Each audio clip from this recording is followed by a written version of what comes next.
Hi, my name's Selena if you're new, and welcome to my August wrap-up where I'm going to talk about all the books that I read in the month of August. Getting into some stats really quickly, as far as ratings go, I had a pretty good, solid reading month. I mostly enjoyed everything I read. I gave 0 1-star, 1 2-stars, 1 3-stars, 5 4-stars, and 6 5-stars, and then there was one book I did not rate. All of the books that I read were fiction. I didn't read any nonfiction this month, and I read a total of 14 books this month. As far as genres go within fiction, I read 8 fantasy books, 2 contemporary books, 1 literary fiction, 1 historical fiction, 1 mystery book, and 1 fable thing, and of those books, 2 of them are classics. Also, some of the age ranges are a little weird, but by my assignments of age ranges, I read 5 books that were either children's or middle grade, 4 that were YA, and 5 that were adult. Okay, so first I want to quickly mention the book I left unrated.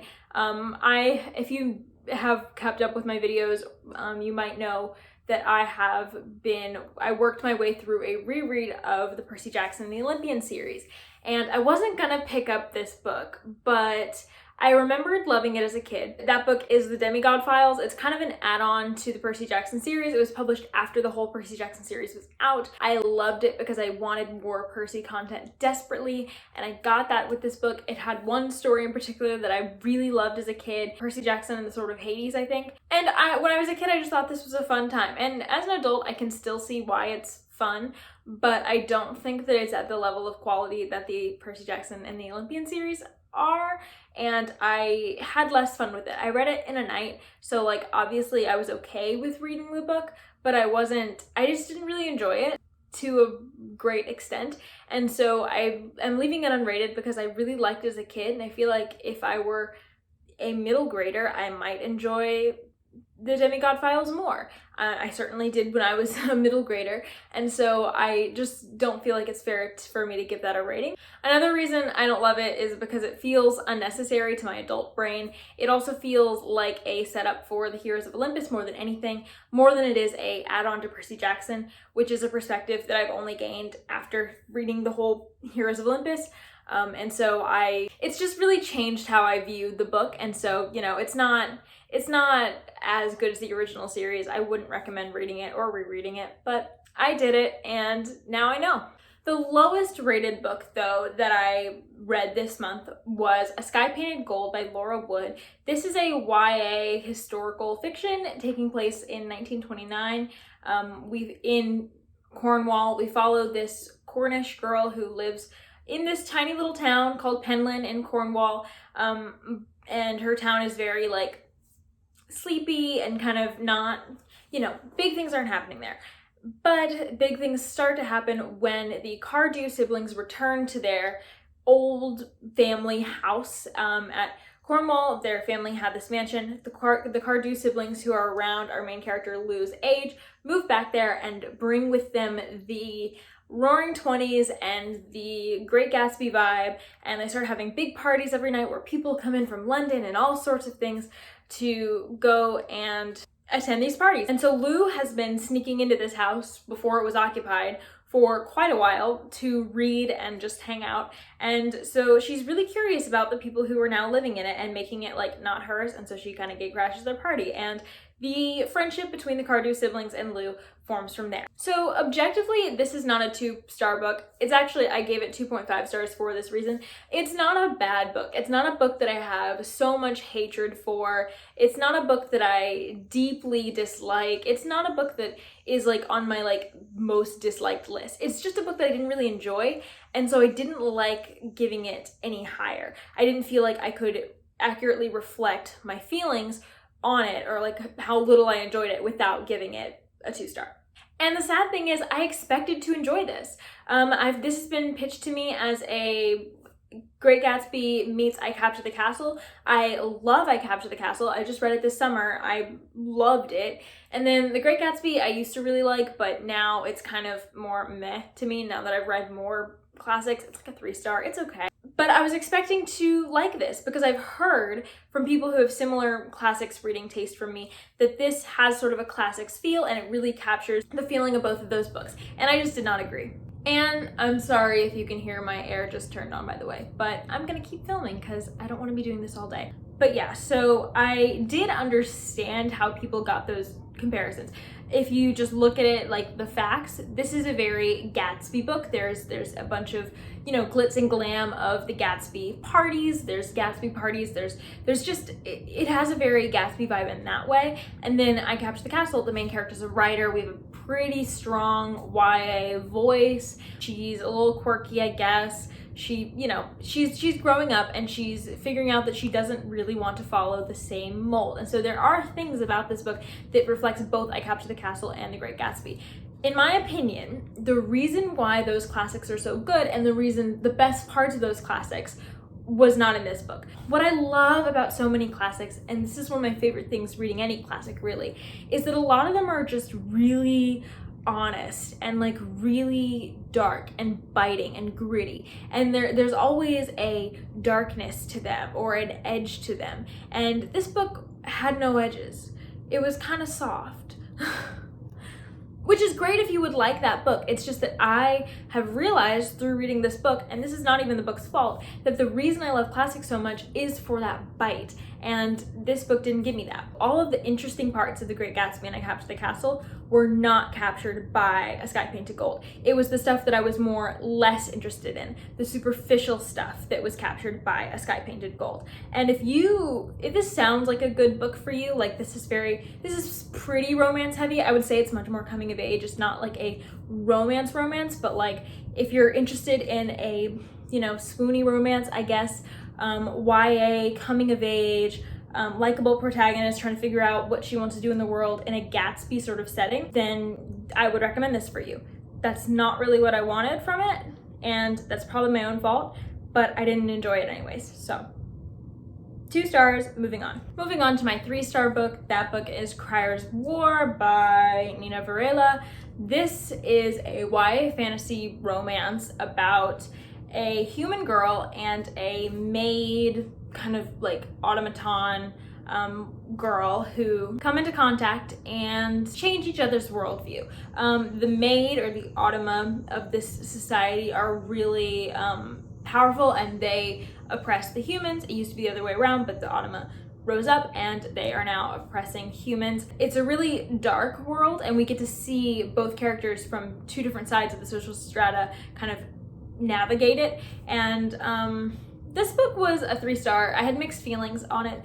I overall enjoyed it, but I'm also not sure I'd ever reread it. The beginning of this book was chock full of 50 pages of exposition that I don't even think we ever put to use. So it took a while to get invested, for me to get invested in the story. I had to put it down and go back to it. I fully intended to put this book down and never pick it back up, but something about it just sort of haunted me, and I think part of it was because of how beautiful the cover is, and also because I spent money on it, but also like I think it may have had to do with how much I wanted to like this book and how much I thought I could like this book if the execution were different. And after finishing it, I still feel like that. I really enjoyed a lot of the themes that this played with, such as like feeling like something inside you is not right or wrong, like it doesn't fit in society, things like that. I think that this book tried to play with those themes, but the execution of them and the plot and just the exposition dumps and the characters, none of it really worked for me 100%, but it did work a little bit, and so I did enjoy it. It was a very easy read. This is,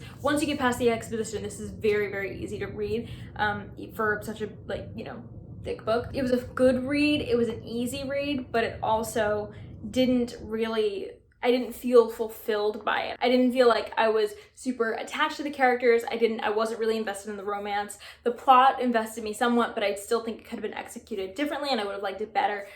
So really this book just is not for me in terms of execution, but I wish it was, because I really like some of the things that it was trying to do. So going into my 4 stars, the first 4-star that I'm going to talk about is The Henna Wars by Adiba Jagardar. This is a YA contemporary. It's a romantic contemporary, and it is about this girl whose name, I do remember, her name is Nishat. She is Bangladeshi and she is living in Ireland. Her family lives in Ireland, and she has faced a lot of racism at her all-girls religious school. I think it's Catholic, but I'm not positive. And she also is dealing with coming out and being a lesbian in a family that doesn't really get her or get that. And then on top of that, she meets this girl who she kind of gets a crush on. But the girl kind of is participating in cultural appropriation, a little bit of racism wrapped in there. Like, she is not entirely respectful of Nishat's culture, and so that's really causing some major friction with Nishat's life, but also with their relationship. And so I would say that it is a mostly romantic contemporary, so if you are interested more in topic contemporaries like me, this is more about the romance than it is the cultural appropriation, but there is a pretty good exploration on the side. This was a really cute, really enjoyable read. It's just that these sorts of books, like fluffy, cute, romantic contemporaries, aren't really my favorite type of contemporary. And so I liked this. I think it's really great. I think that I would follow this author. It's just that this book isn't always something that I'm in the mood for or love when I read it. So, you know, take that as you will. If you like these books, I cannot recommend the Henna Wars and more to you, because you probably think it's adorable and sweet and well written and amazing. So go ahead and try it if you like this sorts of books. I will mention some trigger warnings for this. If there's trigger warnings for any of the books in here, you can check the comment and I will have them listed. There will be a pinned comment. I will list the trigger warnings so you can protect yourself as you see fit. The next 4-star that I'm going to talk about is Duel of Fire by Jordan Rivet. This is a self-published fantasy, so I don't really know exactly what age category it fits into. It's kind of a bridge book between YA and adult, so I feel like readers of both could like this book potentially. This is about a girl named Dara who dreams of being a duelist and is training under a dueling master who also teaches the prince of her kingdom how to duel. And he thinks that they would be a good match of dueling partners, and so he pairs them up to duel together, and things ensue. Dara gets really wrapped up in the world of dueling, while there are some threats brewing elsewhere that might threaten the prince. And so it's just a really fun, fast-paced, well-plotted book, I think. And then it also has really likable characters, well-written romance. The duels and the culture of the duels were super interesting to me, as well as the magic. This book is pretty much focused around fire wielding and fire magic, elemental magic, it seems like, in the later books, but this book is primarily focused on fire wielding. Overall, this book is just super solid, and I recommend it if you like fantasy. Next, I'm going to mention A Study in Scarlet. This was a 4.5, 4-star. I can't really decide. It's somewhere in between there. This is a short detective fiction novella by Sir Arthur Conan Doyle. I really enjoyed it, and I talk about it more in spoilery depth in my classics wrap-up, so I don't want to say much about it, but I really enjoyed this. I really thought that it was a good detective fiction novel, very well fleshed out, very good characters. Everything was very interesting. It wasn't just the let me tell you everything I figured out model. It was, you actually got to see them sort of figuring it out. And so if you're looking to pick up a detective fiction novel, I definitely recommend you start the Sherlock Holmes series. The next 4.5 star that I want to talk about is Goodbye Perfect by Sarah Bernard. This is a book about a girl whose best friend runs off with their high school teacher at the age of 15. And the best friend is in contact with her friend, but doesn't fully understand the gravity of the situation. She doesn't really get why this is so bad, why everyone's looking for them, but she wants to, you know, be a good friend, or so she thinks, and so she keeps her friend's secret. But slowly throughout the book, she starts realizing more and more problems with this relationship and this situation. And so I thought this was a really great hard-hitting contemporary book. This is my favorite kind of contemporary. I love a hard-hitting contemporary that can be told for a young adult audience in kind of a lighter way while still dealing with the issue in a really serious manner, and that's what this was. This is a really tough subject that's written in a very readable and easy way. It doesn't water anything down, I don't think, although I personally could have had a little bit more focus on the darker parts of this book, but I do think that this is, you know, an easier read that wouldn't be intimidating to someone who is intimidated by dark contemporaries or who is intimidated by this subject. You could give this to someone and most people would probably be able to read it with the way that it's told. There's nothing really graphic, but obviously trigger warning for pedophilia. I thought the main character of this was great. She wasn't really like a lot of the main characters that I've seen in other books. And I think that this book was able to do some really interesting things with side characters and with plot that I thought was good. The ending was a little iffy for me, and I would have liked certain issues to be dealt with a little differently in this book, but overall I really enjoyed this book and I really highly recommend it. The next book I do not have with me right now because it is downstairs and I want to go get it. That book is Where the Crawdads Sing by Delia Owens. This is a literary fiction book, adult, and it is about this girl named Kaya who is very deeply lonely as she has had a lot of people leave her in her life. And so you get to follow her growing up, her coming of age story as she lives in this marsh and gets to know this marsh, and this marsh is really her only company. And then you also get to follow a present day timeline where there's a murder mystery happening in the town, and someone is found dead underneath a water tower, I think. And so this book was my favorite 4.5 star that I read this month. It was great. I really enjoyed it. And I talked about it thoroughly in 2 other videos, and so I will link those in the cards.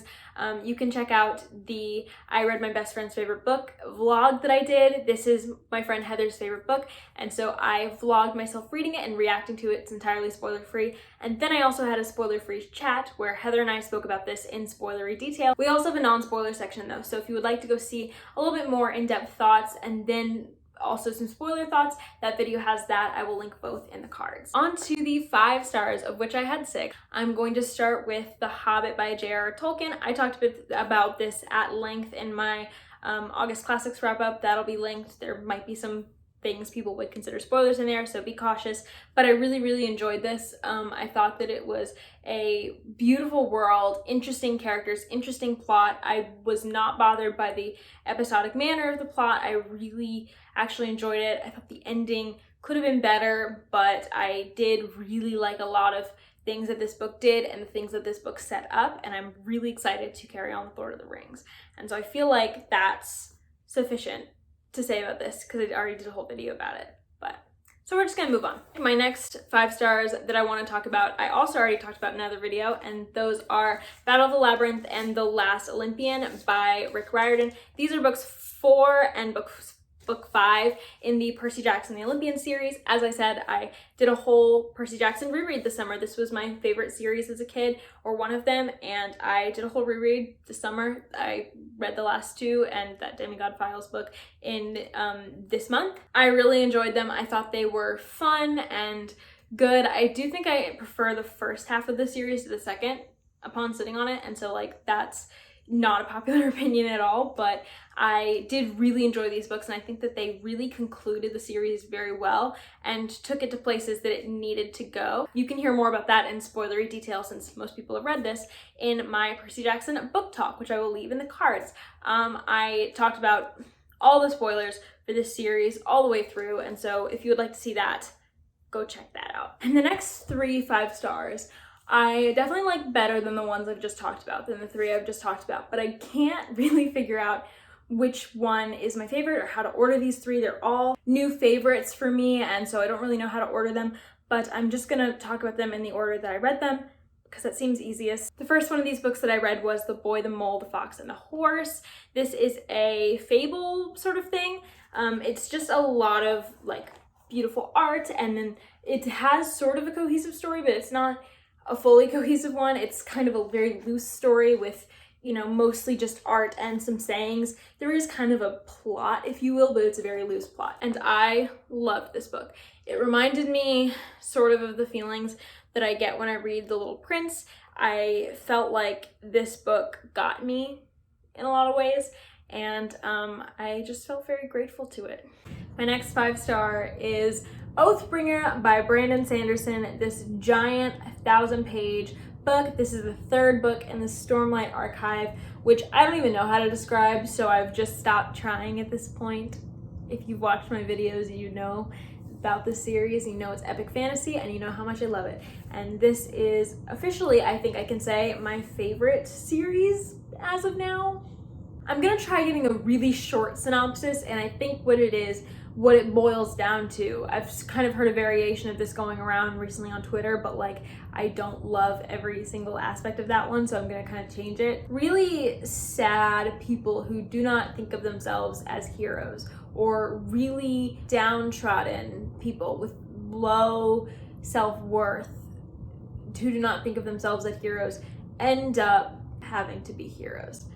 And trying to save their world, which is called Roshar and is very cool. And so if that bare bones, like not even really a synopsis, appeals to you, then this book might appeal to you. This series might appeal to you. You should start with Way of Kings, not Oathbringer.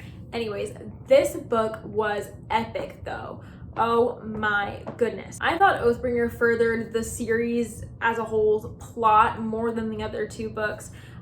But I also think that it managed to be completely its own and take the plot in a different direction. It took the story in a different direction than we'd been in with Way of Kings and Words of Radiance. Like we were somewhere and doing certain things there, but Oathbringer managed to be completely different and really just be a breath of fresh air to me. It was very refreshing after being in the same sort of trajectory to go somewhere different. It answered a bunch of questions and it also posed a lot of questions.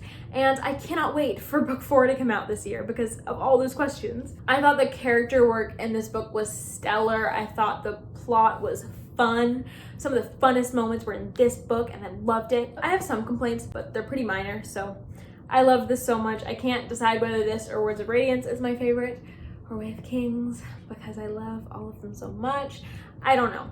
I love them all for very different reasons, and this one definitely gave the others a run for its money. And then the final 5-star book that I read this month, very possibly my favorite of the month, but you know, I can't really choose between this, The Boy, the Mole, the Fox, and the Horse, and Oathbringer, was An Unkindness of Magicians. This has been on display the whole time because isn't that beautiful?